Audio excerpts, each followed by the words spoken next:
Hello student, इस video में मैं आपको बताने वाला हूँ कक्षा 10वीं का विषय आपका जो हिंदी है, पेज नंबर। इस वीडियो में आपको बताया जाएगा उत्तर, जो कि 31 से लेकर पेज नंबर 36 तक का सभी प्रश्न उत्तर। ठीक है, तो चलिए प्रिय विद्यार्थी, इसके पहले वाला जो वीडियो है उसमें मैंने पेज नंबर 30 तक आपको बताया हूँ। तो इस वीडियो में मैं आपको कंप्लीट कराने वाला हूँ पेज नंबर। यहाँ से देखिए आपको शुरू होगा, जो कि मिलान करने वाला है। ये आपका पेज नंबर कितना है, 31 है ना। अब चलिए पेज नंबर 36 पहले दिखा देता हूँ, ठीक है। सॉरी, हाँ ये रहा पेज नंबर 36, ये आपका दिया गया। लेकिन इसके बाद दो प्रश्न और यहाँ यानी टोटल क्वेश्चन जो है ना 66 है। सारा आपको इस वीडियो में सरल तरीके से बताया जाएगा, ठीक है। लास्ट में जो आपका है, मानव संस्कृति किस प्रकार की वस्तु है। चलिए शुरू से शुरू करते हैं। यहाँ पे देखिए दिया गया है, सूरज कब निकलेगा।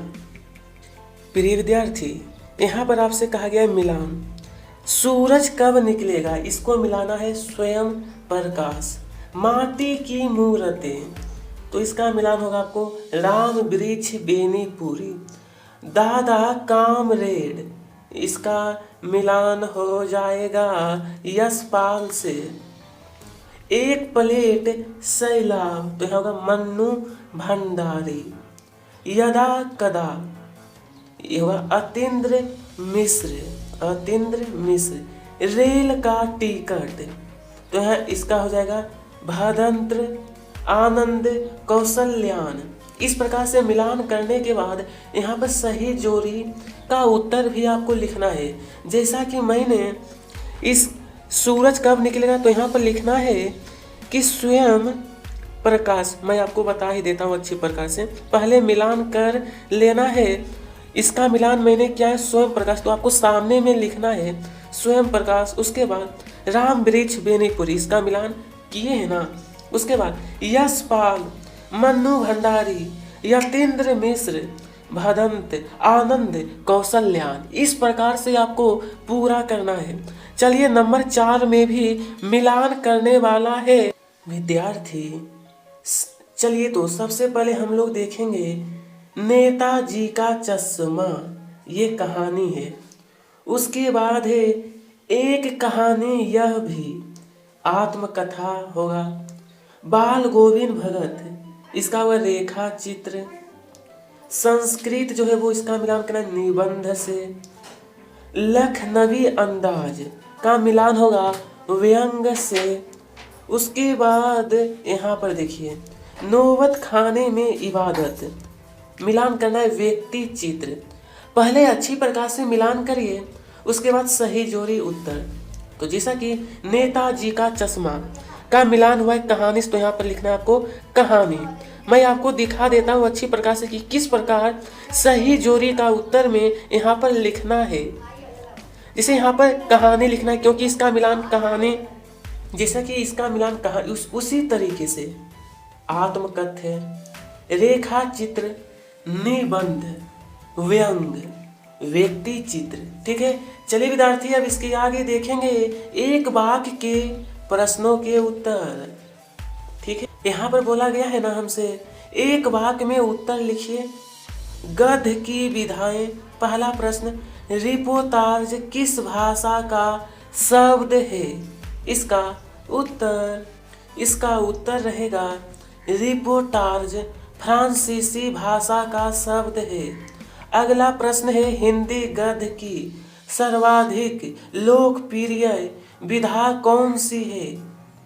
हिंदी गद्य की सर्वाधिक लोकप्रिय विधा कहानी है।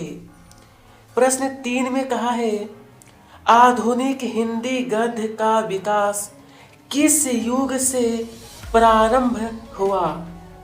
उत्तर होगा आधुनिक हिंदी गद्य का विकास भारतेंदु युग से प्रारंभ हुआ। चलिए इसके आगे प्रश्न 4 है, जीवनी किसकी लिखी जाती है। जीवनी किसी महापुरुष या विख्यात व्यक्ति की लिखी जाती है। प्रश्न 5 यहाँ पर देखिए 2 बार है। उपन्यास सम्राट किसे कहा जाता है? उपन्यास सम्राट प्रेमचंद्र को कहा जाता है। एकांकी में कितने अंक होते हैं? एकांकी में 1 अंक होता है। कितना? 1। ठीक है। इसके आगे प्रश्न संख्या 7। कहानी के कितने तत्व होते हैं? कहानी के 6 तत्व होते हैं। प्रश्न 8 है, कहानी के तत्वों के नाम लिखिए। विद्यार्थी, कहानी के तत्व। पहला, कथानक। देखिए यहाँ पर जो आपको पॉइंट दिख रहा है ना, बिंदु बिंदु, इसे नहीं लिखना है। ठीक है, यहाँ पर भी देखिए इसे नहीं लिखिएगा। ठीक है। कथानक जो कि कोष्टक में है कथा वस्तु। अगला, पात्र यानी कि चरित्र चित्रण, संवाद, भाषा शैली, देश काल वातावरण, उद्देश्य। अब यहाँ पर बोला है नेताजी का चश्मा। प्रश्न 9, प्रतिमा पर सरकंडे का चश्मा किसने लगाया था? किसने? तो देखिए, प्रतिमा पर सरकंडे का चश्मा बच्चों ने लगाया था। प्रश्न 10 में कहा गया है कंपनी के काम के सिलसिले में कस्बे से कौन गुजरता था? कौन? उत्तर रहेगा कंपनी के काम के सिलसिले में कस्बे से हालदार साहब गुजरते थे। प्रश्न 11, नेताजी की मूर्ति किसने बनाई थी? ये तो आपको भी पता होगा। देखिए स्टूडेंट, यहाँ पर है कि किससे बनी थी।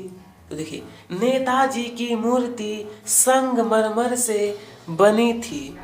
प्रश्न 12 है, दिल्ली चलो नारा किसने दिया था? दिल्ली चलो नारा। तो दोस्तों विद्यार्थी, इसका उत्तर रहेगा दिल्ली चलो नारा नेताजी सुभाष चंद्र बोस ने दिया था। नेताजी का चश्मा। पाठ के आधार पर कस्बे, तो यहाँ पर कस्बे में कितने स्कूल थे? उत्तर, कस्बे में 2, 1 लड़कों और 1 लड़कियों का स्कूल थे। अब बोला कि मूर्ति की ऊंचाई कितनी थी? चलिए यहाँ पर है मूर्ति की ऊंचाई कितनी थी? उत्तर रहेगा मूर्ति की ऊंचाई 2 फुट थी। नगर पालिका ने, यहाँ पर है नगर पालिका ने नेताजी की मूर्ति किससे बनवाई? तो यहाँ पर नगर पालिका ने नेताजी की मूर्ति कस्बे के हाई स्कूल के ड्राइंग मास्टर से बनवाई। 16 में कहा गया नेताजी की मूर्ति में क्या कमी थी? उत्तर रहेगा नेताजी की मूर्ति का चश्मा नहीं था। कैप्टन चश्मे वाले की क्या विशेषता थी? कैप्टन चश्मे वाला सच्चा देशभक्त था। चश्मे वाले की देशभक्ति के सामने कौन नतमस्तक था?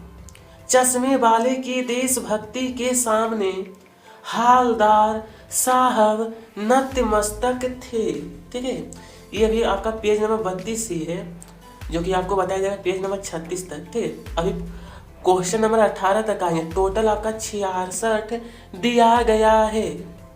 नंबर 19 है, चश्मा लेखक की नज़र में किसका प्रतीक है? बोला किसका? प्रिय विद्यार्थी, उत्तर रहेगा लेखक की नज़र में हमारी नई पीढ़ी के मन में देशभक्ति की भावना का प्रतीक है। इसके बाद बोला गया है प्रश्न 20, स्वयं प्रकाश के कितने कहानी संग्रह प्रकाशित हो चुके हैं? स्वयं प्रकाश जी के 13 कहानी संग्रह प्रकाशित हो चुके हैं। उसके बाद बोला गया है बाल गोविंद भगत सिर पर क्या पहनते थे? बाल गोविंद भगत सिर पर कबीर पंथियों की कानपट्टी टोपी पहनते थे। उसके बाद बोला गया है बाल गोविंद भगत। प्रश्न 22, कलम का जादूगर किसे कहा जाता है? प्रश्न 22 है कलम का जादूगर किसे कहा जाता है? उत्तर लिखना है कलम का जादूगर राम वृक्ष बेनीपुरी को कहा जाता है। उसके बाद आगे ध्यान दीजिए, आगे बोला गया है बाल गोविंद भगत कबीर को क्या मानते थे? बाल गोविंद भगत कबीर को साहब मानते थे। ठीक है। उसके बाद विद्यार्थी यहाँ पर बोला है प्रश्न संख्या 24 में भादों के महीने में कैसा मौसम होता है? भादों के महीने में वर्षा का मौसम होता है। कैसा? तो वर्षा का। चलिए 24 तक पूरा हो गया है। इसके बाद चलिए यहाँ पर प्रश्न है राम वृक्ष बेनीपुरी के अनुसार कबीर के गीतों को कौन गाता था? कबीर के गीतों को बाल गोविंद भगत गाते थे। उसके बाद बोला है बाल गोविंद भगत की प्रभातियां किस माह से शुरू होकर किस माह तक चलती थी? तो देखिए बाल गोविंद भगत की प्रभातियां कार्तिक माह से शुरू होकर फागुन तक चलती थी। उसके बाद बोला है हमसे प्रश्न संख्या 27 बाल गोविंद भगत की आयु लगभग कितनी थी? लगभग बाल गोविंद भगत की आयु लगभग 60 वर्ष की थी। प्रश्न संख्या 28 में बोला गया है हमसे बाल गोविंद भगत कैसे व्यक्ति थे? इसका उत्तर रहेगा 28।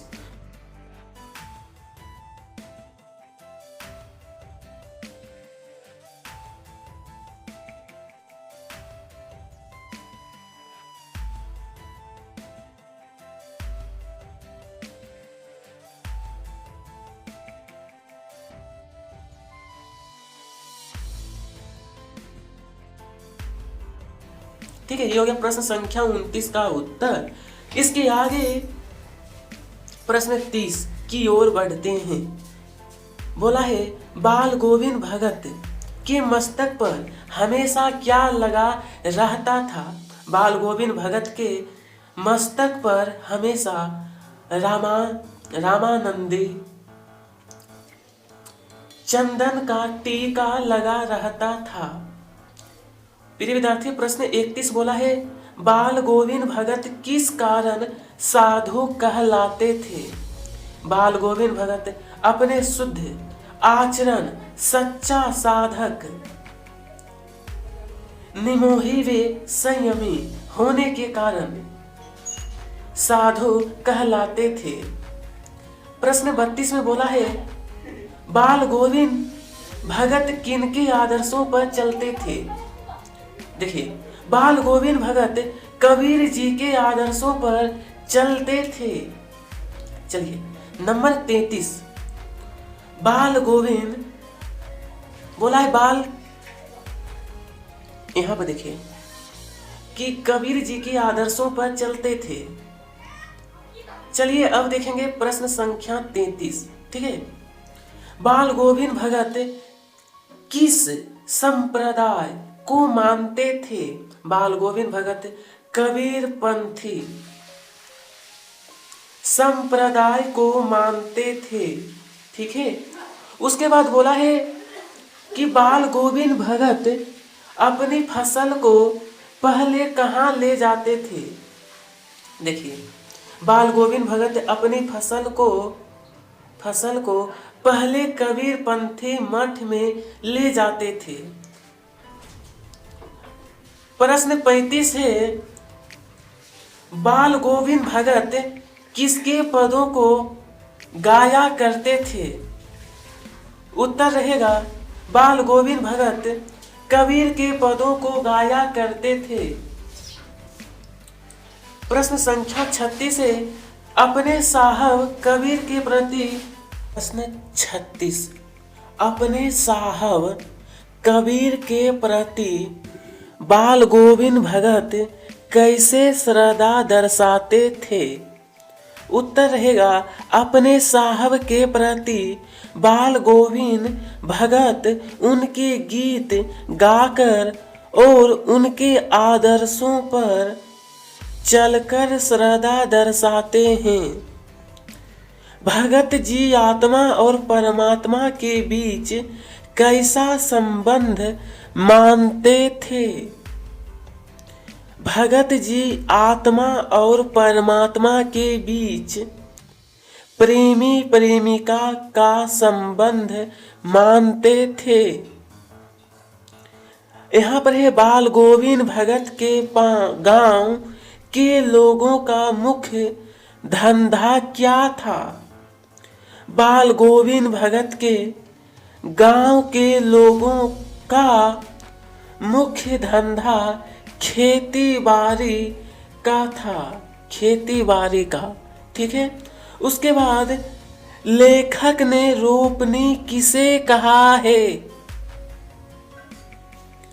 39 इसका उत्तर है लेखक ने रूढ़ी धन की रोपाई को कहा है रोपनी। ठीक है, लेखक राम वृक्ष बेनीपुरी के अनुसार जब सारा संसार सोया रहता था तो उस समय कौन जाग रहा होता था? तो देखिए, जब सारा संसार सोया होता था तब बाल गोविंद भगत का संगीत जाग रहा होता था। 41 राम वृक्ष बेनीपुरी का पूरा साहित्य किस नाम से प्रकाशित है? राम वृक्ष बेनीपुरी का पूरा साहित्य बेनीपुरी रचनावली नाम से प्रकाशित हुई है। इसके आगे प्रश्न संख्या 42। चलिए यहाँ पे लखनवी अंदाज भारत विभाजन का पूरा साहित्य किस नाम से प्रकाशित है? भारत विभाजन की त्रासदी का मार्मिक दस्तावेज झूठा सच उपन्यास है। यहाँ पर बोला है नेशनल कॉलेज में यशपाल जी का किससे परिचय हुआ था? विद्यार्थी, नेशनल कॉलेज में यशपाल जी का भगत सिंह और सुखदेव से परिचय हुआ। यहाँ पर एक खीरे किसके पास थे? खीरे नवाब साहब के पास थे। यहाँ पर बोला है लखनऊ का कौन सा खीरा प्रसिद्ध है?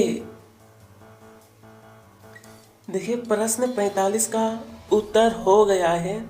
46 नवाब साहब ने खीरे की फाकों का क्या किया? नवाब साहब ने खीरे की फाकों को खिड़की से बाहर फेंक दिया। लखनवी अंदाज कहानी का उद्देश्य क्या है?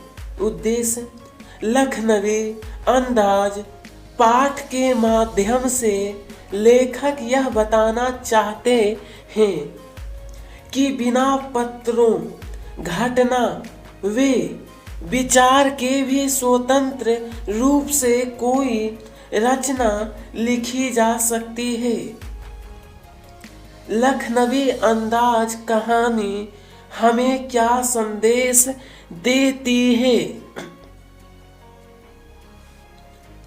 48 में था कि लखनवी अंदाज कहानी हमें क्या संदेश देती है। तो देखिए, लखनवी अंदाज पाठ लेखक हमें यह संदेश देना चाहते हैं कि हमें अपनी व्यवहारिक दृष्टिकोण विस्तृत करते हुए दिखावेपन बनावटी दुनिया से दूर रहना चाहिए। दिखावटी बनावटी दुनिया से, ठीक है। नवाब साहब ने खीर के टुकड़ों को खिड़की से बाहर क्यों फेंक दिया? नवाब साहब ने खीरे के टुकड़ों को खिड़की से बाहर झूठा नवाबा शान दिखाने के खातिर फेंक दिया। नवाब साहब ने खीरे की तैयारी और इस्तेमाल से थक कर क्या किया? थक कर, तो देखिए, खीरे की तैयारी और इस्तेमाल से थक कर नवाब साहब लेट गए। इसके आगे कहा है, लेखक यशपाल ने मन ही मन क्या सोचा? 51 नंबर का उत्तर रहेगा, लेखक ने मन ही मन यह सोचा कि क्या सिर्फ खीरे को सूंघकर ही पेट भरा जा सकता है। यहाँ पर है, लेखक यशपाल कौन से आंदोलन से जुड़े थे? लेखक यशपाल भारतीय स्वतंत्रता आंदोलन से जुड़े थे। एक कहानी यह भी, मन्नू भंडारी का विवाह किससे हुआ? मन्नू भंडारी का उत्तर, मन्नू भंडारी का विवाह राजेंद्र यादव से हुआ। राजेंद्र यादव से। इसके आगे देखेंगे प्रश्न संख्या 54। आइए, मन्नू भंडारी के पिता रसोई को क्या कहते थे? मन्नू भंडारी के पिता रसोई को भटियार खाना कहते थे। अजमेर आने से पहले मन्नू भंडारी के पिताजी कहाँ रहते थे? अजमेर आने से पहले मन्नू भंडारी के पिता इंदौर में रहते थे। कहाँ पे? इंदौर। यहाँ है, नौबत खाने में इबादत शताब्दी की सबसे बड़ी उपलब्धि क्या थी? शताब्दी की सबसे बड़ी उपलब्धि थी 15 अगस्त 1947 को देश का आजाद होना। शास्त्रों में काशी किस नाम से प्रतिष्ठित है? पहले आप बताइए स्टूडेंट। प्रश्न 57 का उत्तर रहेगा, शास्त्रों में काशी आनंद कानन के नाम से प्रतिष्ठित है। अब बिस्मिल्लाह खां को किस सर्वश्रेष्ठ सम्मान से सम्मानित किया गया है? बिस्मिल्लाह खां को भारत का रस्म के सर्वश्रेष्ठ सम्मान से सम्मानित किया गया। यहाँ पर एक काशी किसकी पाठशाला है? काशी जो है ना, संस्कृति की पाठशाला है। चलिए 60 में हम लोग आ चुके हैं। बिस्मिल्लाह खां की माँ का नाम क्या था? माँ का नाम, तो बिस्मिल खां की माँ का नाम मिठन था। संस्कृति, हर नाम दास किसके बचपन का नाम था? हर नाम दास भदंत आनंद कौशल्यान के बचपन का नाम था, बचपन के का नाम। संस्कृत पाठ किस विधा का है?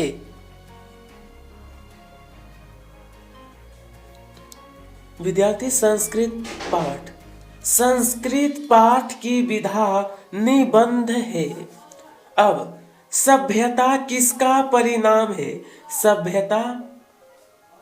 सभ्यता संस्कृति का परिणाम है। किसका? तो संस्कृति का। उसके बाद यहाँ है कि संस्कृत निबंध हमें किसकी प्रेरणा देता है? स्टूडेंट, संस्कृत निबंध हमें सभ्यता और संस्कृति से जुड़े अनेक जटिल प्रश्नों से टकराने की प्रेरणा देता है। इसके आगे प्रश्न संख्या 65, प्रश्न संख्या 66। चलिए दोनों प्रश्न को भी हल करते हैं। चलिए, याग के आविष्कार के पीछे क्या प्रेरणा रही होगी? प्रेरणा, याग के आविष्कार के पीछे पेट की ज्वाला की प्रेरणा रही होगी। इसके आगे यहाँ है, मानव संस्कृति किस प्रकार की वस्तु है? मानव संस्कृति अविभाज्य प्रकार की वस्तु है। तो स्टूडेंट, मैंने आपको बताया था, पहले ही आपको बताया कि पेज नंबर 36 तक पूरा हल बताया जाएगा। यहाँ तक आपको बताया गया और क्वेश्चन 1 से लेकर 66 तक। तो वहीं पर ये समाप्त होता है। कमेंट बॉक्स में बताइएगा अगला कौन सा टॉपिक आपको चाहिए। वीडियो पसंद आई हो तो लाइक करिएगा, साथ में सब्सक्राइब। आप सभी को तहे दिल से धन्यवाद।